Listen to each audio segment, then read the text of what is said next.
Simple কথা আপনি বুঝেন না কেন? যার কাছে বিক্রি তাকে দিচ্ছে না কেন? আমাদের তো তারা নিচ্ছে তো, তাহলে আমাদের কোথায় নিচ্ছে? একটা দেখান, আপনি একটা কপি দেখান, কার্বন কপি। আমি তো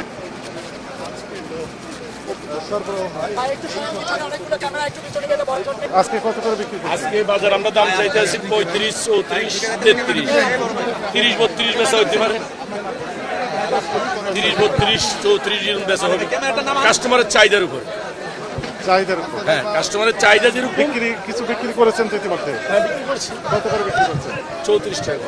আপনি ক্যাশ মেমো দিচ্ছেন না? হ্যাঁ, একটু দেখান তো দেখি মুড়ি। ক্যাশ মেমো স্যার আমরা মাল বেচি। আজকে দিয়েছেন সেটা আমরা। এটা হলো কালকের মেমো। আজকে আজকে এখন বলেন 32, 33, 34 টাকা প্রতি কেজি বেগুন। কিন্তু এই বেগুন যিনারা কিনে নিয়ে যাচ্ছে আপনার কাছ থেকে, এই বেগুন বিক্রি হচ্ছে আপনি যদি বলেন 80, 90, 100, এমনকি 120 টাকা কেজি। দিনে আমরা যখন এই খুচরা বাজারে যাই তখন এগুলো আমরা দেখতে পাই। কিন্তু সমস্যা হচ্ছে ওনারা বলেন যে আপনারা কেউ পাকা ক্যাশ মেমো দেন না, এবং প্রমাণও পেলাম যে পাকা ক্যাশ মেমো আপনারা দেন না। এই আপনাদের ক্যাশ মেমো না দেওয়ার কারণে তাদের কার্যক্রম আমরা ক্লোজলি মনিটরিং করতে পারি না। ওনারা বলেন যে আমরা কিনে নিয়ে আসি 80 টাকা, বিক্রি করবো 80, 90 টাকা। কিনে নিয়ে আসছি 100 টাকা, বিক্রি করবো 120 টাকা। কাঁচামাল দিতে হবে তাকে সুযোগ। আপনারা তো কোঅপারেট করছেন না সরকারকে। আপনি কি এই যে পাকা ক্যাশ মেমো দেননি, এই বিষয়ে আপনার বক্তব্য বলেন। আচ্ছা, আমি আপনাকে বলি, আমরা কিন্তু 5 কেজি মাল বেশি না। হ্যাঁ, বিক্রি করেন এক বস্তা বিক্রি করেন। রাইট। যারা ঢাকার বাইকার, হ্যাঁ, যারা ঢাকার খুচরা দোকানদার, তারা 5 কেজি 10 কেজি কিনে। আমি আপনাকে বলি স্যার, আমার কথা বুঝলো নাকি? যারা ঢাকার বাইকার তারা 5 কেজি 10 কেজি কিনে, তারা কিনে কিন্তু আমাদের থেকে যারা কিনে নেয়, তাদের থেকে কিনে নেয়। তাদেরকে আমরা তো শ্রোতা দিব হলো আমাদের থেকে যারা কিনে নেয় তাদেরকে, রাইট।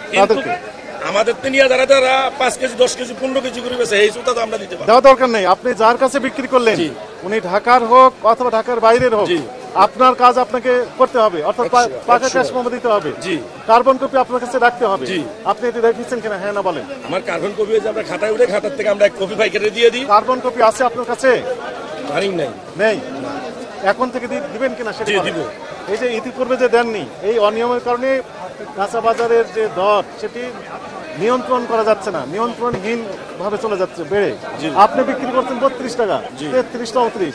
এই একই বেগুন বিক্রি হচ্ছে সর্বোচ্চ 100 টাকা, 120 টাকা পর্যন্ত। আপনি যদি পাকা ক্যাশ মেমো দিতেন তাহলে আমরা ভেরিফাই করতে পারতাম যে আসলে কত করে কিনেছেন। তাহলে তাকে আমরা ধরতে পারতাম যে আপনি এত টাকা লাভ করছেন কেন। স্যার, আমি তো আপনাকে একটা কথাই বললাম, আমরা যাদের কাছে বেশি, যার কাছে বিক্রি করেন তাকেই দেন। ওনারা তো আমরা তো ওনাদের থেকে খুচরা দোকানদারের পাকা মেমো তো আমরা দিতে পারবো না। খুচরা দোকানদার নেয় না। সিম্পল কথা আপনি বুঝেন না কেন? যার কাছে বিক্রি তাকে দিচ্ছে না কেন? আমাদের তো তারা নিচ্ছে তো, তাহলে আমাদের কোথায় নিচ্ছে? একটা দেখান, আপনি একটা কপি দেখান, কার্বন কপি। আমি তো আপনাকে বলিনি কার্বন ব্যবহার করছি। কার্বন এটাই তো অনিয়ম। আমরা বেশি বলছি এটি না, কিন্তু আপনি অনিয়ম করছেন। এই অনিয়মের কারণে ইফেক্টটা পড়ছে খুচরা বাজারে। খুচরা বাজারে যখন ইফেক্ট পড়ছে তখন ভোক্তাদের পকেট থেকে অতিরিক্ত টাকা চলে যাচ্ছে। নিশ্চয়। আর আপনি যেহেতু অপরাধী ইতিমধ্যে বহু বছর যাবত করে আসছেন, যেহেতু ইন্ট্রোডিউসই করেননি পাকা ক্যাশ মেমো, এই অপরাধে আপনাকে সতর্কতামূলকভাবে 5,000 টাকা জরিমানা আরোপ করা হলো। টাকা পরিশোধ করেন আর ক্যাশ, ওই যে পাকা ক্যাশ মেমো দেওয়ার জন্য যে কার্বন কপি এক্ষুনি ইন্ট্রোডিউস করেন। আমরা খুচরা বাজার পর্যন্ত, আপনার এই সোর্স ধরে খুচরা বাজার পর্যন্ত মনিটরিং করব। কোথা থেকে নিয়ে আসছেন, কি রেটে নিয়ে আসছেন, উনি কি রেটে বিক্রি করছেন, এই কার্যক্রমগুলো আমরা নিবিড়ভাবে পর্যালোচনা করব মনিটরিং এর মাধ্যমে। এই জন্য আপনাদের সহযোগিতা প্রয়োজন।